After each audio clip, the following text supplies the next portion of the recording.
Assalamualaikum warahmatullahi wabarakatuh. Perkenalkan dengan saya Vena Putra Octavia dari kelas LA65. Di sini saya akan mempresentasikan paper yang telah saya buat dengan berjudul Perjanjian Nikah Terhadap Harta Setelah Bercerai serta Status dan Nafkah Anak pada Pernikahan Siri.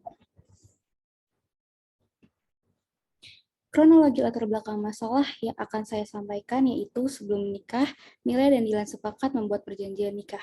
Mereka tinggal di rumah warisan orang tua Milea yang direnovasi oleh Dilan dengan biaya 1,5 M. Setelah 6 tahun menikah, Dilan bangkrut, kemudian memulai usaha baru dengan membeli gedung senilai 4 M dan mobil 350 juta atas nama Dilan dengan menggunakan uang Milea. Dilan selingkuh dengan Nita dan mempunyai anak Dinda yang tidak diakui dan tidak diberi nafkah oleh Dilan. Kemudian Milea dan Dilan bercerai.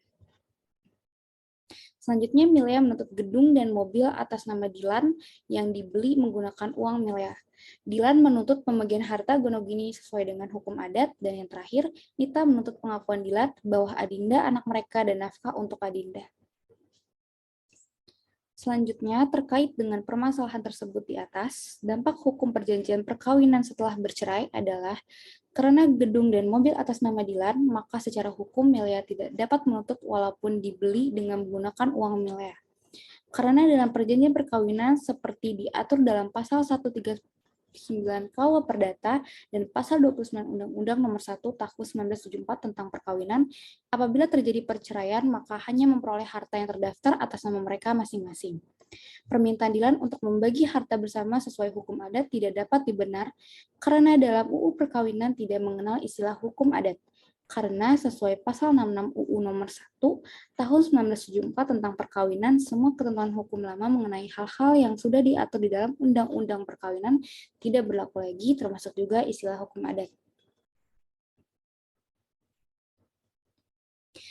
Berdasarkan kronologis permasalahan di atas, dampak hukum dari status anak dan nafkah pernikahan siri antara lain, dampaknya hukum pernikahan siri, anak yang dilahirkan dinyatakan sebagai anak di luar nikah, namun setelah ada koreksi oleh Mahkamah Konstitusi mengenai pasal 43 ayat 1 Undang-Undang Perkawinan, maka status anak hasil nikah siri sebagai anak yang sah secara undang-undang setelah dibuktikan dengan menggunakan ilmu pengetahuan dan teknologi atau alat bukti lain.